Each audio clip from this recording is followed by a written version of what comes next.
다음 주가 대체 수업과 근무가 있어서 아마 오늘 이 얼굴들을 다 보지 못할 수도 있겠지만 우리 교회는 20년 동안 포기하지 않고 예배의 자리를 지켰더니 빈자리 별로 없어요. 놀랍지 않습니까? 이 나라의 요구보다는 하늘의 요구를 따르고 예배의 자리를 지켜가는 그런 예배자들이 되어졌으면 좋겠습니다. 아마 10월 첫째 주는 우리가 연휴 기간이어서 여러 상황들이 각자 다르지만 어디에 있든지 예배할 수 있는 예배자들이 되어졌으면 좋겠습니다. 오늘은 우리가 잘 알고 있는 탕자 비유를 통하여서 탕자 비유로 오늘 말씀을 시작하고자 합니다. 우리가 잘 알듯이 둘째 아들이 아버지에게 재산을 요구하죠. 그 시대에 아버지에게 재산을 요구하는 것은 직설적으로 말하면은 이런 것이죠. 아버지 빨리 죽으시고 나에게 돌아올 그 목 유산 주십시오. 이렇게 요구한 것입니다. 있을 수 없는 불효 중에 불효인 것이죠. 그럼에도 불구하고 이 아버지는 각각 자녀들에게 재산을 주었다라고 말씀합니다. 우리가 알듯이 둘째 아들은 이 재산을 가지고 흥청망청 짧은 시간에 다 사용한 이후에 그는 빈손이 되어졌고 돼지들이나 먹는 그 나무 열매로 허기를 채우면서 살다가 깨닫습니다. 아버지께로 돌아갈 것을 깨닫고 결단을 하죠. 그리고 그 결단이 바로 무엇이냐면 양심은 있었어요. 내가 아버지께 돌아가서 아들 될 자격이 없으니까 품꾼의 하나 곧 종과 노예가 되겠다라고 그렇게 마음을 먹고 아버지께 돌아옵니다. 이 아들이 생각한 아버지는 너무 엄한 아버지로 생각한 것입니다. 사랑보다는 용서보다는 나를 이렇게 대할 것이다. 그래서 아들됨으로 돌아오는 것이 아니라 종이 되겠다라고 돌아왔습니다. 이 아들은 아버지를 몰랐던 것입니다.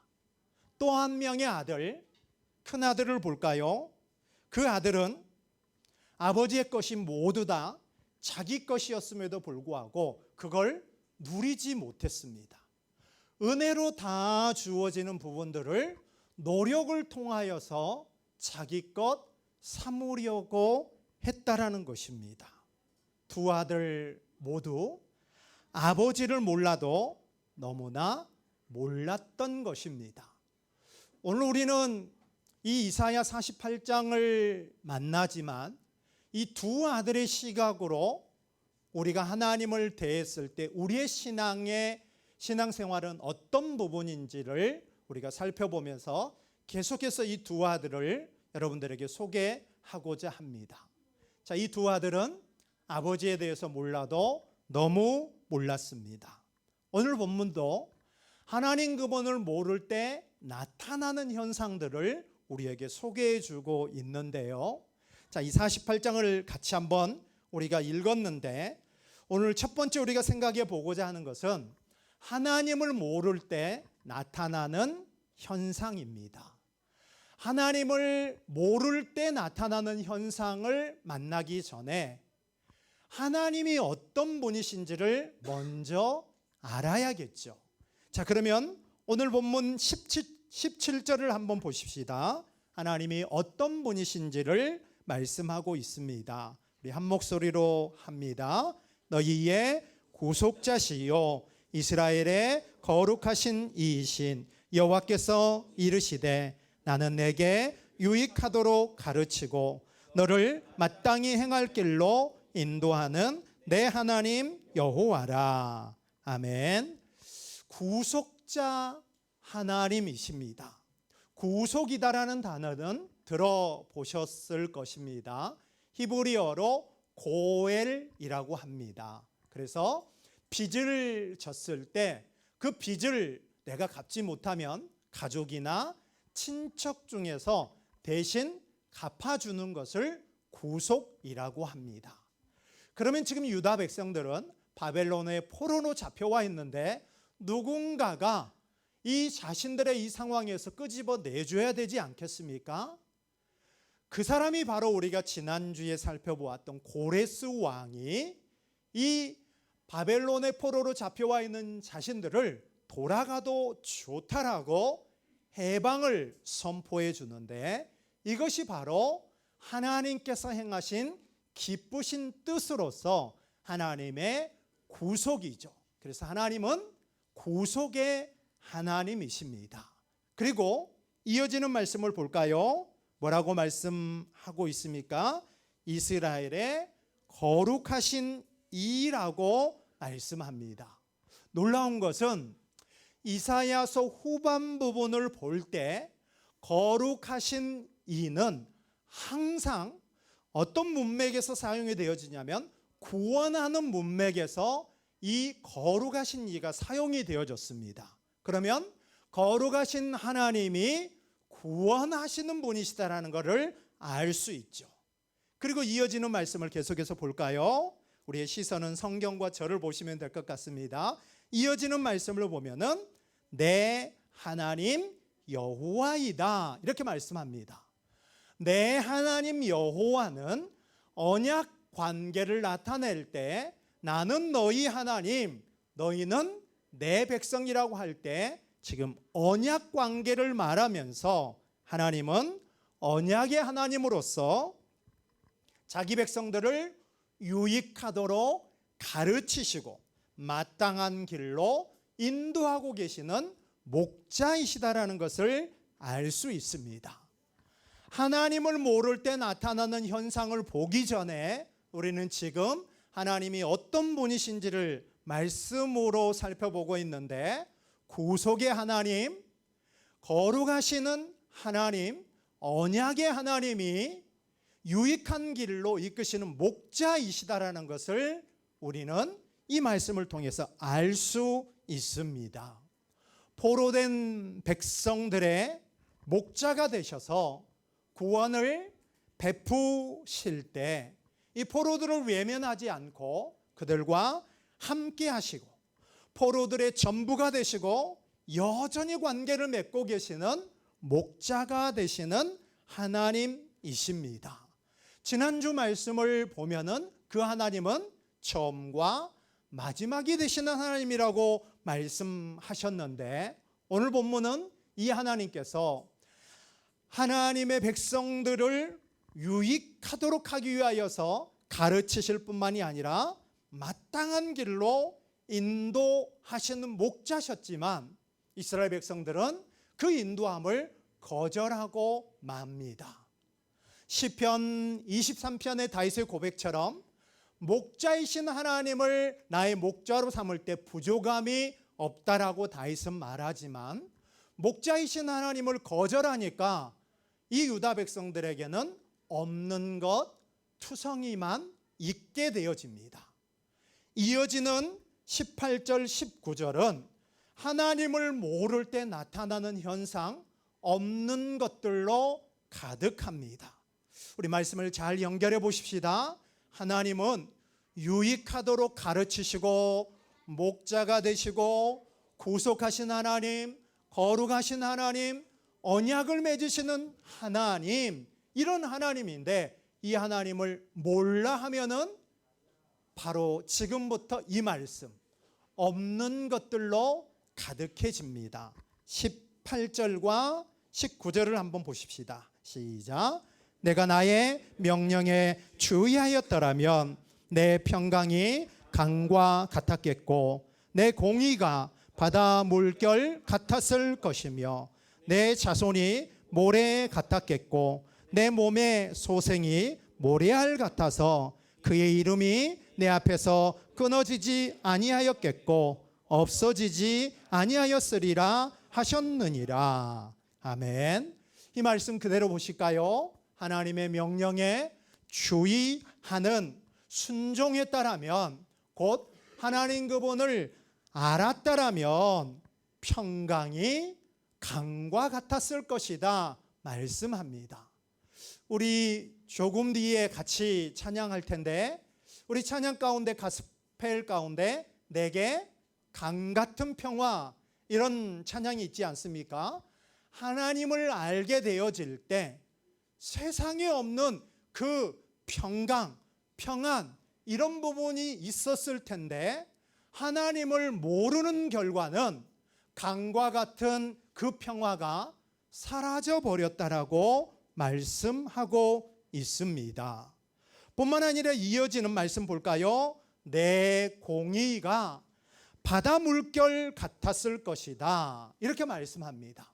내 공의가, 우리의 공의가 바다의 물결과 같았다고 말씀합니다. 좀 다가오는 부분이 덜하잖아요. 그래서 제가 다른 번역을 찾아봤더니 이렇게 말씀하고 있습니다. 좋은 일이 파도처럼 몰려왔을 것이다 이렇게 말씀합니다. 아멘 하면 힘이 날 텐데 좋은 일들이 파도처럼 몰려오는 한 주 됐으면 좋겠습니다. 근데 하나님을 모르니까 좋은 일이 파도처럼 몰려오는 부분이 없게 되어졌다라고 말씀하고 있습니다. 그뿐 아니라 하나님을 알고 순종했다라면 자손들은 바닷가에 모래처럼 많았을 것이고 그의 이름이 끊어지거나 없어지지 않았을 것이라고 말씀합니다. 그런데 하나님의 명령에 주의하지 않았습니다. 하나님을 알려고 하지 아니하는 무지함 때문에 강물 같은 그 평화가 사라져 버렸고 바다 물결과 같은 공의 좋은 일들은 없어져 버렸습니다. 자손과 이름이 끊어지는 현상이 나타났다라는 것입니다. 사랑하는 여러분, 저는 이 본문의 상황을 우리가 잘 이해하도록 하기 위하여서 여러분을 잠시 에덴 동산으로 인도하고자 합니다. 에덴 동산에 있었던 아담과 본문에 등장하는 유다 백성들의 특징 가운데 공통점 하나는 무엇이냐면 하나님에 대한 왜곡이다라는 것입니다. 아담이 에덴 동산에 있었을 때는 모든 것들을 그 아담에게 다 주어서 다 누리도록 했습니다. 그리고 유일한 한 가지만 금했습니다. 숫자로 표기를 해보면 999가지가 아담과 하와에게 다 주어져서 누리면 되는 거예요. 그리고 하나만 금지였습니다. 다 누리고 요 한 가지만 금지했어요. 그랬을 때 아무런 문제가 발생하지 않았습니다. 그런데 사단이 그를 유혹합니다. 그러자 999가지는 한순간에 사라지고 하지 말아라 하는 이 금지 하나가 999가지처럼 커졌고 많은 것처럼 보여졌습니다. 그래서 피조물이 어떻게 하려고 합니까? 하나님과 같아지려고 하는 불순종, 반역을 일으켰던 것은 하나님 그분에 대해서 몰랐기 때문이다라는 것입니다. 오늘 본문의 유다 백성들도 마찬가지입니다. 목자이신 하나님을 몰랐기 때문에 평강이 없고요, 파도처럼 몰려오는 좋은 일도 없고 자손들이 끊기고 이름조차 끊어져 버릴 위기 가운데 처합니다. 그러자 하나님께서는 그대로 두시지 않고 우리 이어지는 말씀을 보면 출애굽 사건처럼 바벨론에서 자기 백성들을 다시 한번 구원할 것이다 이렇게 말씀하면서 위기에 처한 자들을 하나님께서 해방시키고 있는 은혜가 다음 구절로 이어져 갑니다. 그런데 우리는 여기에서 18절과 19절을 보면 잘 들여다보십시다. 지금부터는. 그리고 여러분이 가지고 계신 펜이 있다라면 한번 표시해 보십시다. 어플을 사용하고 계신 분들이 있다면 처음으로 어플에다가 형광 표시를 한번 해보십시오. 자, 지금부터 우리가 주목할 세 가지 단어가 있을 거예요. 평강을 한번 만나보십시다. 평강. 자, 평강은 샬롬이죠. 다른 말로 한다면 하나님의 복과 형통입니다. 그럼 이 평강의 다른 말은 무엇이냐면 복이에요. 자, 복이라는 평강을 표시했다면 다음 우리가 한번 표시할 단어는 자손입니다. 자, 바다의 모래처럼 자손들이 많을 것이라고 말하면서 자손이 등장하고 있고, 그 다음에 우리가 한번 표시할 단어는 어떤 단어이냐면 이름입니다. 자, 이름. 자, 그러면 우리가 표시한 단어들 한번 연결해 볼까요? 뭐죠? 평강, 자손, 이름. 자, 평강은 다른 말로 한 글자로 하나면 뭐예요? 복, 자손, 이름. 어디서 많이 들어봤어요, 우리. 자, 다시 한번요. 복과 자손과 이름 많이 들어봤어요, 성경에서. 하나님이 아브라함을 부르시고 언약을 맺으셨을 때 너를 복의 근원이 되게 할 것이다. 네 이름을 창대케 할 것이다. 네 자손을 하늘의 별과 바다의 모래처럼 많게 할 것이다. 아브라함 언약과 똑같은 말씀이 오늘 본문에 그대로 반복되어지고 있는 부분들을 알 수 있습니다. 자, 여기서 잠깐 다시 이제는 에덴 동산과 본문에 등장하는 이 부분을 우리 서두에서 시작했던 탕자의 비유로 한번 연결을 해 보십시다. 하나님 아버지가 어떤 분이신지를 모를 때, 그 탕자들이 자신의 아버지가 어떤 분이신지를 모를 때 형처럼 어떻게 합니까? 은혜로 다 주어졌어요. 아버지 것이 내 거예요. 근데 그거 누리면 되는데 그걸 무엇으로 얻으려 합니까? 노력을 통해서 그것을 내 것을 삼으려 했던 사람이 바로 형이었습니다. 반대로 탕자를 한번 생각을 해볼까요? 잘못을 깨닫는 것까지는 좋았어요. 근데 이 탕자는 집에 돌아올 때 아들의 신분으로 오면 되는데 아버지가 너무 엄하다고 생각했어요. 혹은 양심의 가책이 있었어요. 그래서 아들보다는 무엇으로? 종과 노예의 신분으로 돌아오려고 했다라는 것입니다. 자, 그러면 이 탕자의 비유에 등장하는 두 아들의 모습이 우리가 지금 신앙생활하는 모습 가운데 그대로 나타납니다. 우리가 아까 찬양 가운데 은혜로다 찬양했지 않습니까?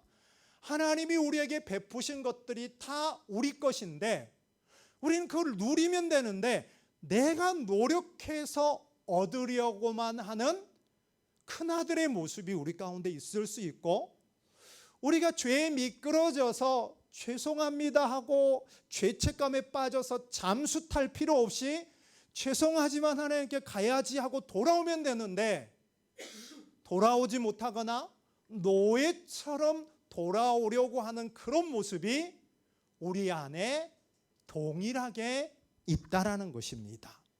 이런 신앙생활을 어떤 부분으로 하든지 이런 신앙생활을 하게 되면은 우리는 종교라는 껍데기만 있고 우리 내면에는 평강이라는 평안함이라는 이 부분이 전혀 없게 된다라는 것입니다. 그리고 자꾸 뭘 하려고만 해요. 아, 기도도 5분만 했던 내가 10분을 하고 50분을 하면서 그렇게 하지 못하는 사람들을 속으로 정죄한다라는 것입니다. 평안은 없지만 자꾸 뭐를 하려고 하는 이런 모습들이 우리 가운데 있게 되어진다라는 것입니다. 열심은 있지만 이상하게 공허한다라는 것입니다. 그게 바로 우리가 지금 살펴보는 하나님 그분을 모를 때 나타나는 현상 중 하나이다라는 것입니다. 우리 조국 사회를 한번 볼까요? 한국 교회를 보십시다. 으리으리한 예배당들이 있죠. 대부분 대형 교회들을 여러분들이 많이 출석하고 상가에 있는 개척교회들은 잘 안 가려고 할 것입니다. 우리 한국 교회들을 보면 정말로 멋지고 그리고 수만 명이 들어갈 수 있는 예배당들이 있습니다. 그리고 실제로 수만 명들이 모이고 수천 명들이 모이기도 합니다. 저녁이 되어지면은 밤 하늘을 십자가 네온이 그 어둠을 밝히고 있는 교회가 한국 교회입니다. 규모나 크기나 열정이나 그 무엇 하나 부족한 부분 없이 열정적입니다. 그런데 이상하게 신앙생활하지만 마음에 평화가 없다라는 것입니다. 우리 열심에 대한 부분을 한번 우리 교회도 소개해 볼까요? 과거에 우리는 매월 마지막 주 금요일은 다 같이 모여서 실제로 마룻바닥에 무릎을 꿇고 기도했던 무릎 기도회라는 그 기도회가 있었어요. 우리 가운데 한국에 보면 많은 기도회가 있지만 우리 교회는 무릎 기도회라는 그런 부분으로 움직였고 성경을 읽는 것을 말씀 건축이라고 하면서 우리 교회도 나름대로 열심을 보이고 있다라는 것입니다. 그런데 이상하게 우리 안에 평강이 없다라면 예레미야 선지자의 메시지가 정확한 것이죠. 평강하다 하지만은 실제로는 평강이 없었던 예레미야 시대를 한번 생각해 보았으면 좋겠습니다. 분명히 우리 시대는 가난에서 벗어났지만 실제로는 우리 마음에 평강이 없는 시대를 살아가고 있지 않는지 돌아보아야 한다는 것입니다. 내게 강 같은 평화를 우리가 노래하고 찬양하지만 내게 강과 같은 평화가 없고 내게 강물과 같은 근심과 두려움만 우리 가운데 있지는 않는지 돌아보아야 한다는 것입니다. 하나님을 모를 때 나타나는 현상 중 하나는 평안, 샬롬, 평화가 없다라는 것입니다. 두 번째 표시했던 부분이 자손이죠. 근데 우리 대부분 이 자리에는 우리 젊은이들이 많다 보니까 조금 다가오는 부분이 없어서 자, 이 부분은 넘어가도록 하고 자, 다음에 등장하는 단어가 무엇이었죠? 이름. 아까 우리 찬양할 때 이름에 대한 찬양했습니다. 말씀과 잘 연결해 보십시다. 자, 이름이 등장하는 부분들을 볼 수가 있습니다. 하나님을 모를 때 나타나는 세 번째 현상은 이름이 끊어지고 사라지는 위기에 대해서 말씀하고 있습니다. 이름이 무엇입니까? 이름은 명단에 불과하지 않습니다. 이름은 인격입니다. 여러분 요셉의 형들을 한번 볼까요? 요셉이 얼마나 미웠으면 요셉의 이름을 부르지 않고 꿈꾸는 자가 온다 그러면서 그의 별명을 불렀습니다. 요셉의 형들은 요셉을 인격으로 대하지 않고 그의 별명을 부릅니다. 예수님을 볼까요? 예수님이 이 땅에 오셔서 병든 자를 고쳤고 죄인들의 죄를 용서해 주셨습니다. 그리고 굶주린 자들에게 오병이어를 통하여서 먹을 것을 공급했음에도 불구하고 예수 그리스도의 그 이름을 구원자로 메시아로 받아들이기보다는 목수의 아들로만 여겼던 부분들을 우리는 너무나도 잘 알고 있을 것입니다. 이름은 한 사람의 인격인데 인격으로 대하지 않고 죄라는 이 녀석이 인격 대 인격을 깨트려 버리고 말았다라는 것입니다. 그런데 역사는 그리고 사람들은 이 사실을 모르고 그 인격을 원수로 대하고 있다라는 것입니다. 그래서 인격이라는 관계, 인격과 인격이라는 이 관계를 맺기보다는 우리에게 상처를 주지 않는 것들과 우리는 관계를 맺으려고 합니다. 게임, 그렇죠? 열심히 늘어갑니다. 시간도 늘어가고 주머니도 비워가고, 그리고 어느덧 나도 모르게 반중독이 되어져 있습니다. 하지만 아무도 그만하라고 말하지 않습니다. 우리 시대에 참 번성하고 있는 이 애완동물 한번 보십시다. 세상에서는 사람이 사람을 상처를 주니까 사람들과 관계를 맺지 않고 고양이나 강아지와 관계를 맺습니다. 그러면서 아이고 이 녀석이 나의 아픔을 알고 있다면서 대화까지 나눕니다. 그리고 이제는 이 녀석을 자식으로 여기면서 엄마가 되어집니다. 그렇죠? 그러면서 삶 속에서 상처받았던 그 부분을 이 녀석이 나에게 위로를 주면서 내 품을 내어주면서 우리는 이 동물을 통하여서 위로들을 받습니다. 그러나 하나님의 창조 질서는 하나님과 사람, 사람과 사람, 사람과 자연의 관계는 아무런 문제가 있지 아니하였습니다. 그런데 죄가 들어오면서 하나님과 사람의 관계가, 사람과 사람의 관계가 깨어져 버리고 말았다라는 것입니다. 그래서 인격 대 인격의 관계가 아닌 다른 것들과 관계가 깊어지고 있는 이 시대가 바로 하나님을 모르기 때문에 다른 것들과 관계를 맺으려 하는 현상으로 나타나고 있다라는 것을 우리는 알아야 한다라는 것입니다. 하나님을 모를 때 어떤 현상이 있다고요? 열심히 신앙생활하고 무엇을 섬겨보지만 마음에 평강이 없다라는 것입니다. 이름이라는 인격이 없어지고 무시된다라는 것입니다. 공의라는 이 공의가 바다 물결처럼 좋은 일들이 파도처럼 몰려와야 되는데 그런 일들이 우리 가운데 없다라는 것입니다. 왜 이렇게 되어졌습니까? 기질 때문이 아닙니다.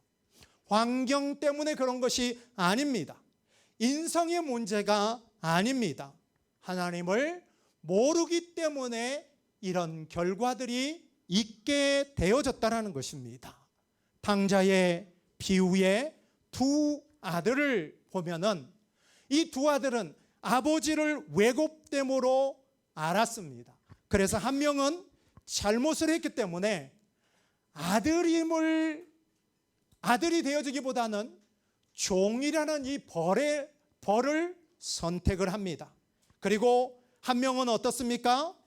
내 것임에도 불구하고 은혜로 누리면 되는데 노력으로 그것을 얻으려 했던 상 없음이 자신에게 주어지니까 아버지에게 분노했던 그 분노가 혹시 지금 나에게 없는지 살펴보았으면 좋겠습니다. 사랑하는 여러분, 아들이 되어진다라는 것, 하나님의 백성이 되어진다라는 것은 자격과 노력으로 되어지는 것이 아니라 하나님의 사랑과 은혜로 되어진다라는 것을 확신했으면 좋겠습니다.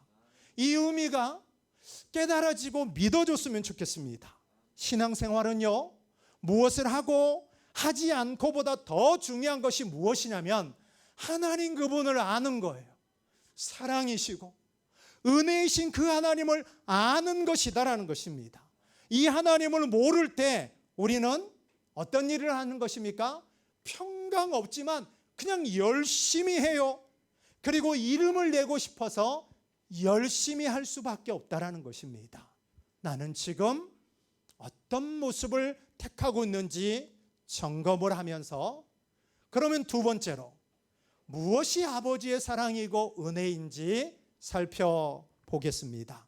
자, 20절과 21절을 한번 보실까요? 시작. 너희는 바벨론에서 나와서 갈대아인을 피하고 즐거운 소리로 이를 알게 하여 들려주며 땅끝까지 반포하여 이르기를 여호와께서 그의 종 야곱을 구속하셨다 하라. 여호와께서 그들을 사막으로 통과하게 하시던 때에 그들이 목마르지 아니하게 하시되 그들을 위하여 바위에서 물이 흘러나게 하시며 바위를 쪼개사 물이 솟아나게 하셨느니라.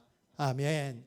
요 말씀은 앞에서 우리가 살펴보았던 것과 달리 조금 더 이해되어지죠. 출애굽했을 때 광야에서 물이 주어졌다라는 이 부분을 이제는 바벨론에서 떠날 때 이렇게 하시겠다라는 말씀이에요. 그러면 이 부분을 한번 볼까요? 자, 바벨론에서 나와서, 요 말은 바벨론에서 떠나라 이런 뜻이에요.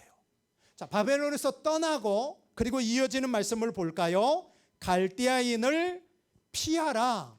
이 부분은 바로 무엇이냐면 드디어 이 지긋지긋한 바벨론 생활 해방, 요 부분을 말하고 있는 두 번째 출애굽이라고도 하고 제2의 출애굽이라고도 합니다. 바벨론, 바벨론에서 떠나고 있는 이 일이 이루어지고 있음을 볼 수가 있습니다.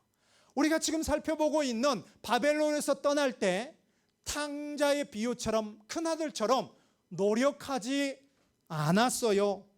둘째 아들처럼 내가 잘못했으니까 종되어야겠다라는 행위 또한 전혀 없었어요. 오직 하나님의 주권으로, 지난주 말씀 그대로 빌린다라면 하나님의 기쁘신 뜻을 위하여서 선물로 아무것도 안 했는데 노예에서 해방케 되어지는 이 은혜가 하나님으로부터 주어졌다라는 것입니다. 여러분, 우리가 차량을 운전을 하는데 벌점이 너무 많아가지고 면허가 취소됐다고 생각해 보십시다. 근데 내 직업이 운전을 해야 돼요. 근데 이런 나의 형편을 알고 이 상임시장이 이 부분에 해당하는 부분 면제해 줬다고 생각해 보십시오. 얼마나 크게 기쁨입니까? 아무것도 안 했는데. 본문도 마찬가지예요. 그들이 큰아들처럼 뭔가 하기 위해서 노력을 했습니까? 둘째 아들처럼 죄책감에 시달려가지고 종이 되어야겠다 그렇게 각오를 했습니까? 아무것도 없어요. 하나님의 일방적인 은혜로 그들을 출애굽시키고 있음을 우리는 살펴보아야 한다라는 것입니다. 하나님을 모른 자신들 가운데 평강이 전혀 없었고 좋은 일이라는 공유이라는 이 부분이 썰물처럼 빠져나갔고 자손과 이름이 끊어져야만 되는 위기의 상황이 처해졌는데 하나님께서는 이런 위기를 만난 이들을 아무런 조건 없이 이 바벨론이라는 나라에서 떠나도록 하는 은혜로 해방되어지고 있는 상황을 우리는 본문을 통해서 만날 수 있다는 것입니다. 그러니까 이어지는 20절 말씀이 무엇입니까? 그러했기 때문에, 하나님이 이렇게 했기 때문에 이제서 해야 될 일이 무엇이냐면 증인된 삶을 사는 거예요. 땅 끝까지 이르러서 우리가 저 바벨론에서부터 벗어났다라는 이 부분을 뭐 하는 거예요? 세상에 알리는 거예요. 자, 시간적인 부분으로 보십시다. 세상에 알렸기 때문에 구원이 됐나요? 아닙니다. 구원받았기 때문에, 바벨론에서부터 벗어났기 때문에 이제 해야 될 일이 무엇입니까? 세상에 알리는 거예요. 근데 우리가 신앙생활을 어떻게 하려고 했어요? 하나님 아는 것은 둘째고 뭔가부터 하려고 했어요. 그러니까 이것도 하고 저것도 하고 하지만은 마음에 뭐가 없어요? 평안도 없고 기쁨도 없어요. 그리고 내 이름을 내려고 해요. 이게 오늘 우리의 모습들이다라는 것을 알면서 우리는 이 시간 하나님의 은혜가 무엇인지, 하나님의 사랑이 무엇인지 우리는 본문을 통해서 알아야 한다라는 것입니다. 제가 전도사 시절에 교회 차량을 운전했던 적이 있습니다. 승합차. 대부분 보면 승합차는 그 좌석이 그 역방향으로 이렇게 되어져 있잖아요. 그래서 제가 어느 날은 이 좌석을 정방향으로 바꿔야 될 상황이어서 차를 멈추고 이 좌석의 레바를 이렇게 젖겼습니다. 젖기다가 저도 모르게 그만 아마 이 손이 그 틈새로 들어가 가지고 그때부터 호흡이 멎더라고요. 심장이 멎는 것 같고 옆에 있는 사람들에게 나 좀 도와주세요 말해야 되는데 말이 안 나오는 거예요. 그 순간에 손이 끼어가지고 말을 해야 되는데 벗어날 수가 없었어요. 호흡이 안 되고 심장이 멎는 것 같고, 진짜 끊어졌다라면 안타깝지만 손이라도 빠지겠죠. 근데 끼어서 아등바등하고 있는데 어떻게 하다가 간신히 제가 그 상황에서 벗어났습니다. 자, 그러면 해방에 대한 부분, 제가 손이 끼었다가 거기에서 벗어난 이 부분을 이제 우리에게 한번 적용을 해보았으면 좋겠습니다. 여러분, 무엇인가에 묶였다가 벗어난 경험이 있나요? 우리 형제들, 군에 가서 제대하신 분들, 그렇죠? 제대하면 세상에 무엇이든지 다 할 것 같아요. 그런 막 의욕들이 올라옵니다. 어떤 부분에서 묶여 있다가 해방되어진 부분, 그게 얼마나 기쁜지 몰라요. 제가 이번 주에 존경하는 목사님을 통하여서 이런 이야기를 들었는데, 자, 이분이 어떤 분이신지 한번 들어보십시오. 한국의 유명한 교회에, 강남에 있는 교회의 목사님이신데, 이분이 이번 주에 우리 주변에 있는 교회에 와서 강의를 했습니다. 제가 월요일 날 오전에 참석을 했는데 이 말씀을 하시더라고요. 목사님께서 충북인가요? 서천이라는 곳에, 충남인가요? 충남인 것 같아요. 충남 서천에 가서 집회를 했는데, 이 오른쪽에 한 70 후반 80 되신 여자 성도분 한 분이 머리가 하얗신데 집회 날 처음부터 끝까지 목사님 말씀을 너무 잘 들으시고 너무 미소를 지으시고 너무 기쁜 그 표정으로 끝날까지 그렇게 말씀을 들으시더래요. 그래서 이 목사님이 궁금해가지고 어떤 식사 자리가 있어서 도대체 저 권사님은 남편이 무슨 일을 하시는 분이신데 저렇게 인자하게 미소를 머금고 있고, 그리고 이 남편이 어떤 분이신데 저렇게 웃음이, 미소가 끊이지 않냐고 물어봤더니 이 권사님께서 뭐라고 답을 하셨냐면은, 뭐라고 답을 하셨을 것 같아요? 우리 남편은 40년 전에 이 땅을 떠났습니다. 이랬다고 합니다. 예, 어떤 부분이 좀 느끼십니까? 결혼해 보시면 알아요.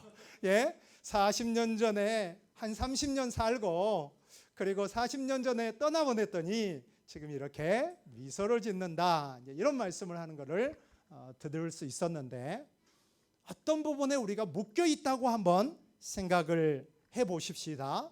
우리는 지난주부터 말처럼 쉽지 아니하는 이 벗어남이라는 자유에 대한 부분에 대해서 우리가 생각을 해보고 있습니다.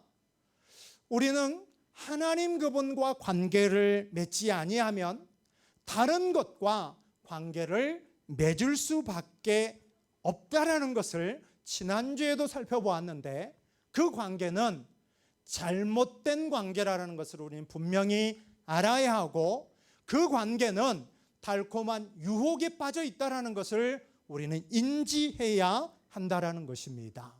오늘 본문의 말씀을 우리가 지난 화요일에 살펴보았던, 금요일에 살펴보았던 다윗 이야기와 좀 연결을 해보겠습니다.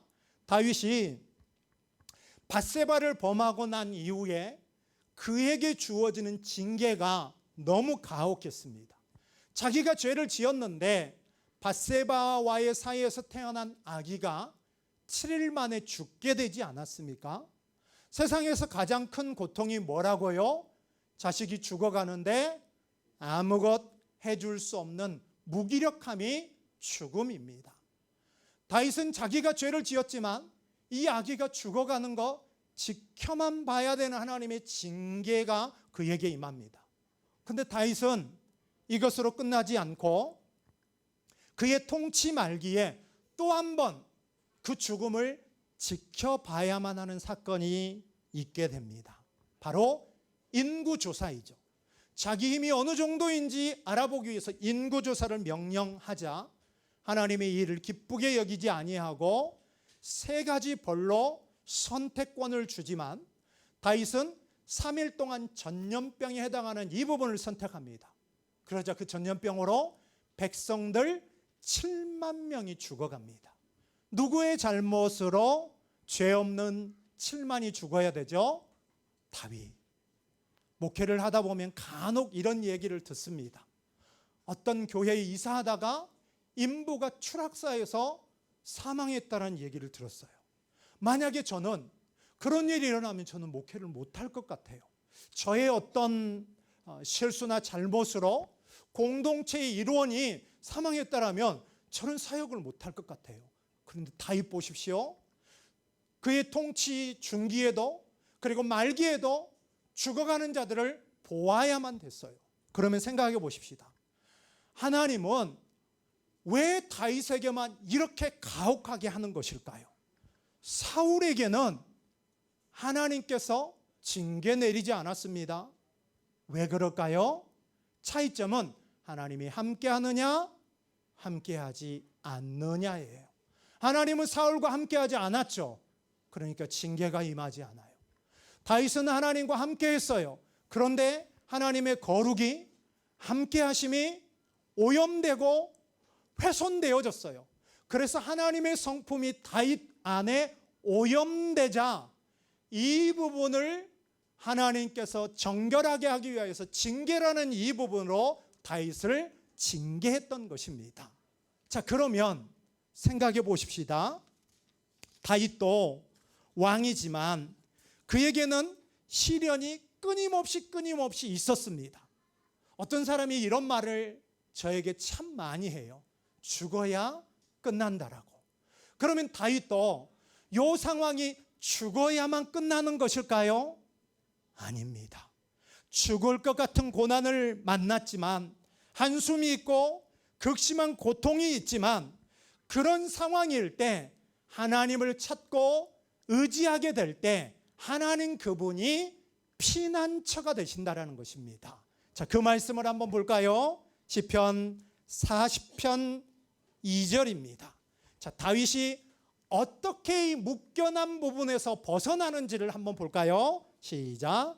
나를 기가 막힐 웅덩이와 수렁에서 끌어올리시고 내 발을 반석 위에 두사 내 걸음을 견고하게 하셨도다. 아멘. 이 말씀 여러분 깊이 들여다보십시오. 기가 막힐 웅덩이, 그런 삶을 만난 거예요. 우리에게도 누구에게 말하지 못하지만 그런 일들이 있잖아요. 기가 막힐 웅덩이에 빠졌어요. 수렁에 빠졌어요. 그런데 주께서 나를 끌어올려서 내 발을 어디 위에 두었습니까? 반석 위에 두었다. 반석은 메시아이신 예수 그리스도를 말하죠. 예수 위에 둠으로 말미암아 구약의 그 사람들이 앞으로 오실 그 메시아를 바라보는 믿음으로, 믿음 되시는 반석 위에 섬으로 말미암아 자신의 발걸음이 어떻게 되어집니까? 씩씩하게 그 상황을 뚫어나가는 것입니다. 할렐루야. 오늘 저와 여러분이 기가 막힐 웅덩이를 수차례 만날 거예요. 수없이 만날 거예요. 만나고 싶지 않지만은 이런 일들이 우리에게 만납니다. 그럴 때 그 주님 대신, 반석 대신 그분이 우리를 끄집어내서 어디 위에 두신다고요? 반석 대신 예수의 굳건히 섬으로 말미암아 내 발걸음이 씩씩하게 예수 위에 걸어가게 하시는 분이 바로 누구라고요? 우리 주 예수 그리스도이다라는 것을 믿기를 바랍니다. 오늘 마지막 절 말씀을 한번 볼까요? 22절을 보십시오. 악인에게는 뭐가 없다라고 말씀합니까? 평강이 없다라고 말씀합니다. 57장 21절에서도 또 한 번 악인에게는 평강이 없을 것이라고 말씀합니다. 악인은 누구입니까? 사회를 혼란하게 하는 중범죄자? 아닙니다. 성경이 말하는 악인은 하나님을 모르는 자가 악인입니다. 다시 서두에 살펴보았던 말씀을 보십시오. 하나님이신 그분이 자기 백성들을 유익하게 가르치고 마땅한 길로 인도하시는 그 목자를 떠난다라면 그런 자의 삶 가운데 뭐가 없다라고요? 평강이 없다라는 부분들을 우리는 깨닫고, 혹시 세상이 주는 그 달콤함과 안락함 가운데 빠져 있다라면, 죄의 유혹 가운데 빠져 있다라면 그 자리를 속히 떠나서 반석 위에 굳게 섬으로 말미암아 우리의 걸음을 우리 주 예수 그리스도와 함께 걸음으로 말미암아 우리 삶 가운데 은혜와 평강이 가득 넘쳐나는 그런 저와 여러분이 되어지기를 소망합니다. 바울은 알았어요. 그래서 모든 편지를 할 때마다 너희에게 무엇이 있을지어다? 은혜와 평강이 있을지어다. 우리가 본문을 통해서 봤어요. 이 그날처럼 뭔가를 해가지고 하나님 감동시켜서 우리가 무엇인가를 얻으려고 했다라면 그거 아니다라는 거예요. 작은 아들처럼 죄책감에 찌들려가지고 잠수 타고 노예되려고 하지 말고 하나님이 어떤 분이시다는 것을 아는 거예요. 그분은 어떤 분이시라고요? 은혜의 하나님이신 거예요. 그 은혜를 우리가 바로 알게 될 때 우리가 깊은 웅덩이 가운데 빠져 있지만 반석 위에 섬으로 말미암아 그 주님과 같이 어깨동무하고 걸어갈 때 그런 우리 삶 가운데 무엇이 있다고요? 은혜와 평강이 있을 수밖에 없다라는 것입니다. 이 말씀 우리 같이 하고 마치겠습니다. 로마서 8장 2절입니다. 시작. 이는 그리스도 예수 안에 있는 생명의 성령의 법이 죄와 사망의 법에서 너를 해방하였습니다. 아멘. 죄와 사망의 법에서 우리를 해방시키신 이름이 누구라고요? 예수 그리스도입니다. 그래서 우리의 이름이 어떻게 됩니까? 생명책에 기록되어지죠. 우리의 행위 때문에 생명책에 기록되어진 것이 아니라 예수로 말미암아 깊은 웅덩이에 빠진 우리가 반석 대신 예수로 말미암아 반석 위에 서게 되고 그 예수님과 어깨동무하면서 죄에 그리고 우리를 짓누르고 있는 다른 관계에서 해방되어져서 이제는 예수와 함께 예수의 이름으로 걷게 되어지는 그런 저와 여러분이 되어지는 우리 모두가 되어졌으면 좋겠습니다. 기도하겠습니다. 하나님 아버지, 하나님을 모르게 되어지면 우리 가운데 평강이 없고 좋은 일들이 끊어질 수밖에 없고 자손과 이름이 끊어지게 되는 이런 공고함이 있을 수밖에 없습니다. 하나님 그분을 바로 알기를 소망합니다. 무엇인가를 우리가 열심히 해서 하나님을 감동시키는 것이 아니라 반대로 죄책감에 찌들려서 우리가 하나님으로부터 멀어지는 것이 아니라 그 하나님의 은혜가 우리를 묶인 것에서 자유케 한다라는 그 하나님을 알 수 있는 믿음을 우리에게 허락하여 주옵소서. 다른 것들과 관계 맺고 있습니까? 다윗처럼 하나님께서 우리를 그 상황에서 벗어나도록 하기 위하여서 오염됐고 훼손된 그 부분에서 벗어나라고 우리에게 징계를 내리고 있습니다. 징계가 없다라는 것은 하나님 그분이 우리를 떠날 수도 있는 부분입니다. 나는 지금 어떤 상황인지 돌아볼 수 있는 은혜를 허락하여 주시고 이 지긋지긋한 힘겨움이 죽어야 끝나는 것이 아니라 이 땅의 힘겨움의 상황 속에 깊은 수렁, 기가 막힐 웅덩이에서 우리를 끄집어내서 반석 되신 주님과 오늘도 어깨동무하고 걸음으로 말미암아 정죄함 없이 죄와 사망에서 해방되어지는 그 이름 예수의 이름으로 살아가는 우리 모두가 되게 하여 주옵소서. 예수님의 이름으로 기도합니다. 아멘.